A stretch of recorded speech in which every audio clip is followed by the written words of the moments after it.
Hi, Michael. This is Darren with My RV Works. I'm getting caught up on some emails and I saw yours come through and I wanted to have an opportunity to kind of try a stab at this thing. Okay. So let's take a look at your email together and then I'll try my best at giving you some information that might help you out.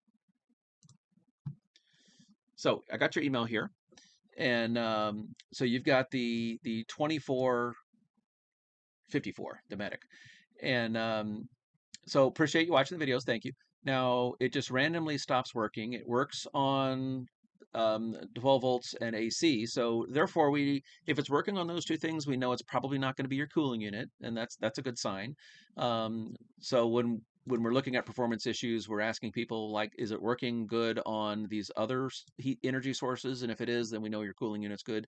And that also gives us a good idea that your ventilation might be working as good on there.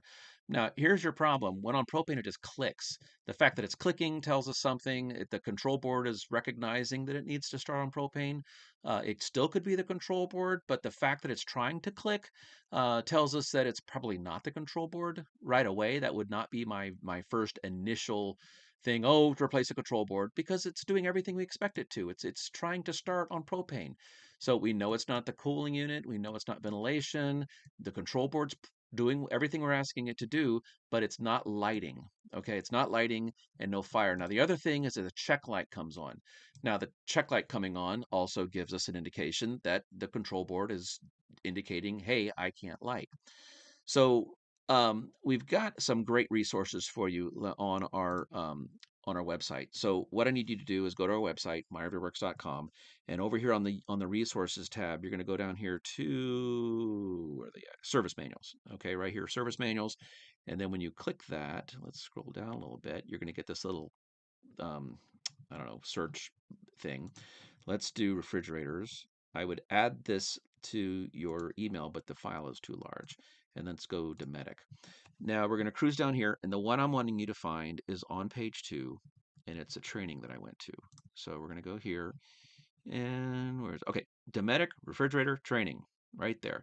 I want you to download that slide. It's about 75 megabytes. It's freaking huge. That's what I'm saying. I can't attach it to the email, but you can get to it right here. It's going to come up as a PDF. When we went to training, it was a PowerPoint that I got a copy of and had permission to upload this. So when you open that, it's going to look like this. So like I said, it's going to be a PowerPoint. And so it talks about all those refrigerators. And if we work down here, we'll see that yours is listed in this training manual. So and this is a great resource. You can go through, it was a fantastic training that I went to. But for yours, let's go down. I think it was 50. It's in the 50s. I'll know it when I see it. 49. Okay, so we'll start here. Gas components. So I'm on slide 48. Let's look at this one right here. So this is what I expect you're going to be looking at. Here's your solenoid. Here is your gas valve body itself. You're going to have a thermocouple, maybe or maybe not, depending on your control board. You may or may not have this thermocouple device, and you're definitely going to have an electrode, and your burner is going to look like that. So that's what we're going to be working on. Let's go to the next slide. I could spend my time explaining how all this works, but I don't think any of this is your problem. So we're going to move on to the next one. What I need you to look for is making sure that you have proper value. I have seen where solenoids have failed, okay? The clicking sound you're hearing is a solenoid, the spring inside of here actually closing. So I think that this is probably good, but it's still good to check, what does it say here? 49 ohms plus or minus 10%. So we know we need to also verify we're getting the correct voltage to this, which you probably are because the rest of your refrigerator is, but let's at least make sure that the ohms value is good there. The next thing, you would be surprised how many times I've seen that little slot. If that slot is pointing up and down, that valve is closed. So let's make sure, and it even says right here, check light would come on and you would not smell gas. It's interesting now that I say that, when it's clicking, I'm wondering, are you smelling that LP smell? That would be a really interesting thing. As you're hearing the clicking, do you smell the gas? That would be a wonderful first low-hanging fruit type thing. Take the cover off before you do those initial tests, and just while it's clicking, do you smell LP? But this now in our business, we do make tools for RV technicians, and one of the tools that we sell is an LP tap jig. and to check the LP pressure. You want about 6 ounces of pressure, which is like 11 inches of water column. And right there, that's an 1/8 of an inch national pipe thread. You pull that little Allen key out and you plug my tap in there. You'll need some other things. And in different, I don't know what state you're in, but in different states, you have to be licensed to do this. But hey, this whole thing could be it's being starved by propane. I see this if your refrigerator is in a slide room and the LP goes through a hose, and sometimes a hose gets pinched, or in Texas, pinched. Um, I gotta give love to my Texas brothers. So make sure that you have good propane here, and that would be if you're hearing the ticking but you're not smelling propane, it's not making it through here. It could be the solenoid, could be that that's closed off, or we would put my if I was there, I'd put my tap jig right in there and get a pressure reading on that. RV techs, how much time do you waste changing LP test setups, twisting fittings onto manometer tubing, and moving from one test point to the next, only to wear out or damage the tubing in the process? The LP Tap Jig Quick Connect system makes LP testing faster and easier. Start with the main jig assembly, then add the taps you need: flare, burner, valve, regulator, or pass-through. One manometer, multiple test locations. Just snap into the tap you need and keep testing. Spend less time changing fittings and more time diagnosing LP system problems. Build your kit your way. Scan the QR code or visit myrvworks.com/QD-TapJigCreate to build yours today. Tap in, test fast, get it right. The other thing it could be is this orifice. Okay, I don't know how old your refrigerator is, um, but you'd be surprised how sooted up these nozzles get. I want to say that's 10 millimeter, but I just don't remember. But look here, check light would come on this instance as well. So there is. You're gonna take this apart. It's really simple. You're gonna take that apart. You're gonna look through it through the light, and you're gonna see this little ruby colored. Where does it say that? Man-made ruby insert. It's not like something we're gonna make a piece of jewelry out of, but I have seen where there's a little bit of a black carbon buildup on those, and you just take a little bit of rubbing alcohol, like isopropyl alcohol, and clean that. Be very gentle. You don't want to do anything to that ruby to change its size. If you look at it through a jeweler's loupe, you'll notice that it's kind of a skinny little rectangle.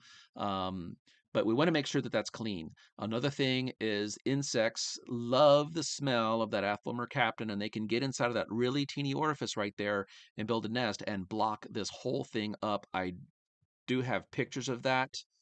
If I thought about it, I could get the slide ready for you. But anyway, just imagine that insects can get in there and clog this up. And like I said, that little man-made ruby that they reference here, I have also seen where that gets clogged up as well.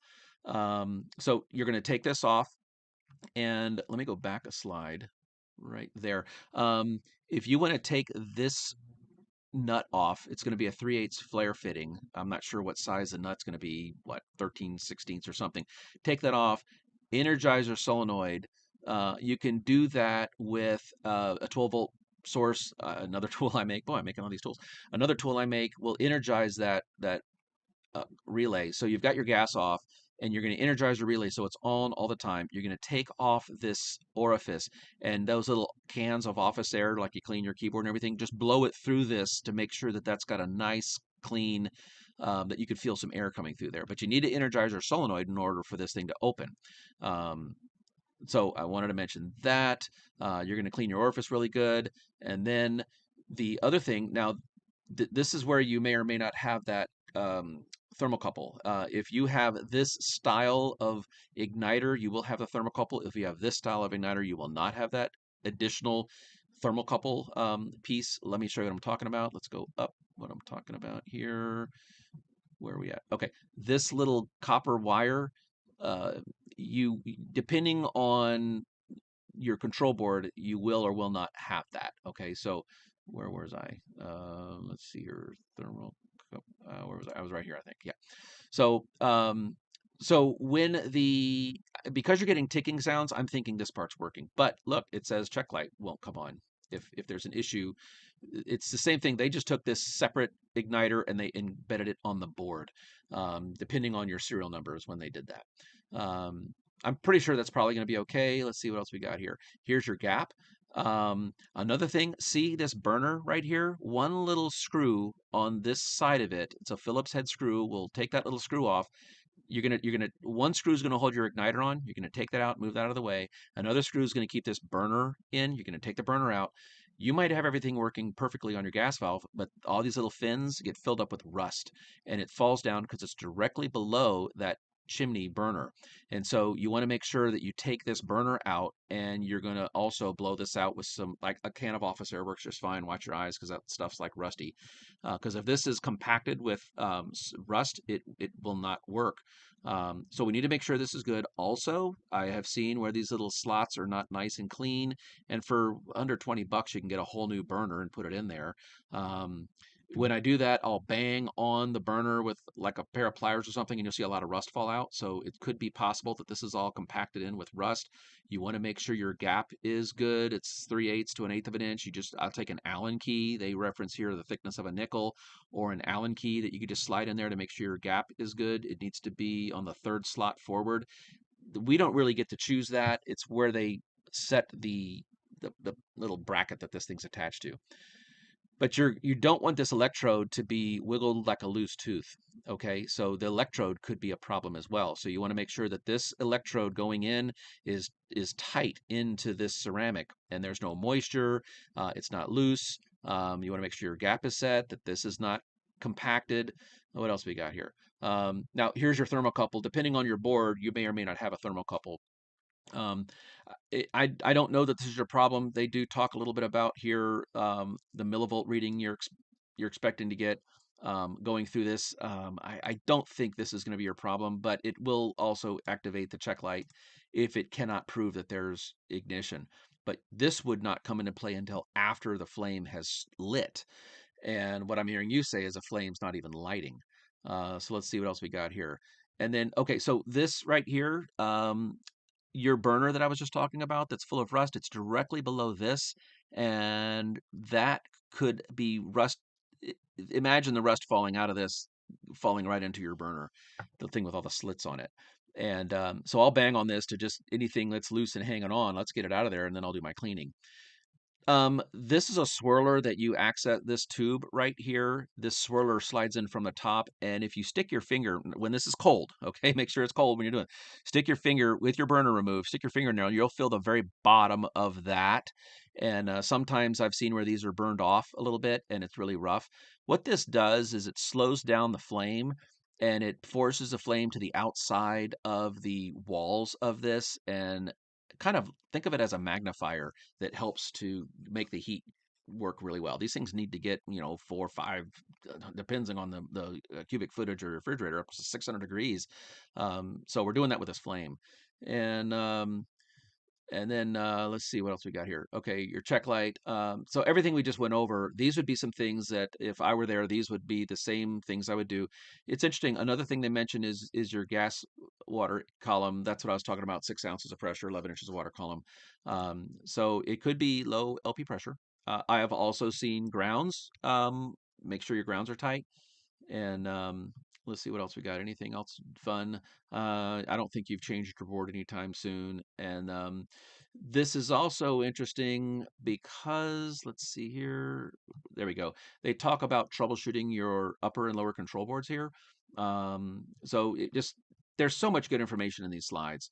And so anyway, I am hoping that through that information, the resource where you can download that training manual is what it is. It's not even a service manual, it's a training manual.